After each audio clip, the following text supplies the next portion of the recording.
Welcome back to the Humble Healer podcast with Dr. Quang Lei. I'm a family physician, and I started this podcast to motivate and empower the community as well as my patients to invest in themselves mentally, physically, and spiritually in order to gain longevity, health, happiness, and resilience. And I'm wearing the Patriot jersey to celebrate another of our victory today. And today we'll be talking about, we will start with the menopause series. I think that this is a very important topic and one in which one of my coworkers requested that I talk about. And I think that it is an important topic for both men and women to be aware or to raise awareness for women to know what they will be experiencing and what to expect and also how to get help. And for men to understand the difficult part or symptoms that the women will be experiencing during this time, and perhaps can give them space, be more supportive, and be more patient with the significant others who are going through perimenopausal or premenopausal or menopausal symptoms, which can last for months to years. And it's a combination of Greek word mean menes, meaning month, and pause, meaning cessation. In the US, the term rose to prominence in the 1960s when it was used to market hormone therapy. Pharma company use it because pause sounds temporary, as if your period will come back at some point. That's misleading. And pause can also sound a little negative, as if life is on hold when you stop having periods. Other countries have nicer expression. The Dutch call menopause overgang, meaning passage or bridge. The Japanese call it konenki, which translates to change of life. And research suggests that women in countries with more positive terms suffer less with menopause symptoms. A big task to change the word menopause now, but we do need to break our cultural silence around the topic. And many people today still don't know what to expect when they enter the menopause transition. And as a consequence, they don't get the support that they deserve. Most of the women will spend at least a third of their lives in menopause. That's considered unacceptable. So it's time to talk about menopause. Most of us will or do know family members or friends in our lives that either have gone through or will be going through menopause. So for a man, it's good to listen up also. Sometimes we see that people talk about menstruation or periods, but menopause is one of the topics that society prefer not to discuss. And I think that the patriarchy society has something to do with that. For centuries, the culture had nursed the idea that when a woman is no longer able to reproduce, she loses her social worth. Menopause was and still is viewed as some kind of biological flaw. And of course, it's not. So what happened during menopause? How does it happen? Menopause occurs when there are no more follicles in a woman's ovaries that are capable of ovulating. The final menstrual period typically happen between the age of 50 and 52, but the menopause transition start much earlier. Just like puberty, the years leading up to the final menstrual period are a bit of a hormonal mess. Irregular, missing, or very heavy periods are common. The natural drop of the estrogen level is associated with a variety of other symptoms, from hot flashes to sleep disturbances and more serious health concerns like osteoporosis. So why do we have menopause? The evolutionary advantages. Menopause is essentially puberty, just in reverse. Puberty marks the beginning of a woman's ability to reproduce, but menopause marks the end of it.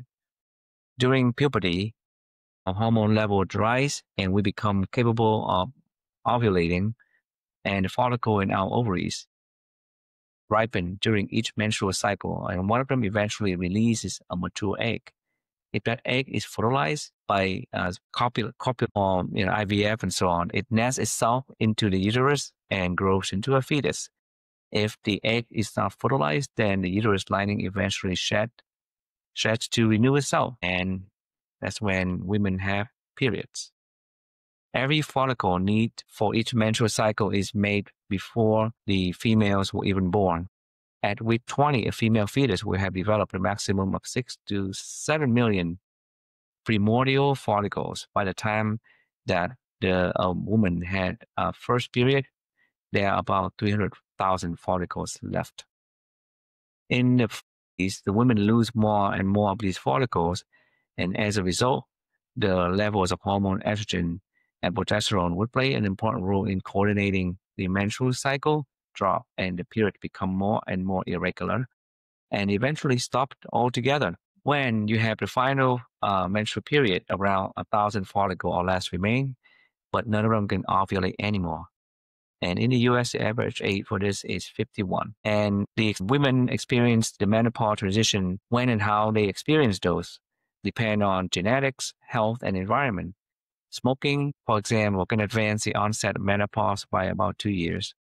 And very early menopause is associated with an increased risk for osteoporosis and cardiovascular disease, while very late menopause is associated with breast and ovarian cancer. But even when menopause comes as scheduled, it brings with it physical changes such as hot flashes, insomnia, and vaginal dryness, among several other things. Menopause evolved because it gave humans survival advantage. Grandmothers.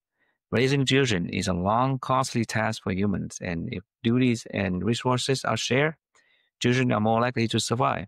So long-lived grandmothers can help source food and take care of their grandchildren, but they can also do this if they don't have young children of their own. That's why it makes sense for women to eventually stop being able to reproduce. And in the modern society, you can see how many grandmothers help take care of their children, grandchildren, and helping out their children. So it is important not to be able to reproduce anymore. This is called the grandmother hypothesis. And it means that menopause is no accident. It's an important pause, important features of biology that allow human societies to thrive. So, what are the experiences of women going through perimenopausal and menopausal symptoms? This is the important part here. And for the men, if you see that your significant other, female significant other, you suspect that they go through this, then you can inquire about that and provide support. And for women to understand that the early changes of their symptoms. So it's good to be aware of what's happening next. If you're over the age of 55, chances are you experience premenopausal hot flash, and the temperature may feel chilly to everyone else, but for 2 to 4 minutes, your body feels like it's in a sauna. And while 2 to 4 minutes don't seem like much hot flash, it's typically occur for 7 years, sometimes multiple times a day. And the reason for this is because of the dropping estrogen level that's messed with in the thermostat of the brain. And menopause cause many physical symptoms, most of them not very comfortable. And the good things is that symptoms such as hot flashes, insomnia, and mood swings are temporary. Other more permanent changes of menopause may require the women to start paying close attention to their health. And these are the more long-term changes that happen during menopause or after. The body shape start to change. Typically, women start losing muscle mass around age 30, but during the menopause transition, muscle loss accelerates. In addition, hormonal changes mean that more fat is stored as visceral fat around the organs and the stomach. Medically speaking, a little bit of padding is not an issue, but visceral fat is linked to increased risk of cardiovascular disease. Cardiovascular disease is the number one cause of death for women, so it's a big deal. People with a history of endometriosis, polycystic ovarian syndrome, or diabetes are at especially high risk and should have their blood pressure and cholesterol checked regularly. Everyone else above the age of 40 should get screened every 2 to 3 years. The other big risk after menopause is osteoporosis. Like muscle loss, bone loss accelerate during menopause. In the US, 51% of women over the age of 50 have low bone mass, and 15% already have osteoporosis. Overly fragile bones can lead to fractures and breaks that severely impact a person's independence and quality of life. That's why women over the age of 65 should have their bone density screening done regularly.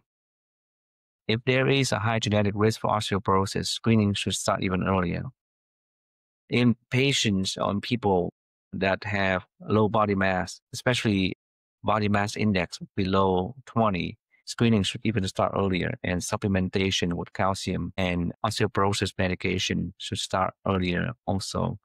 But more importantly, they should be taught to start weight-based training after reaching menopause, which daily weight-based exercise works better than any medication that a woman can get. So hot flashes and weight gain are annoying, but heart disease and osteoporosis can be scary.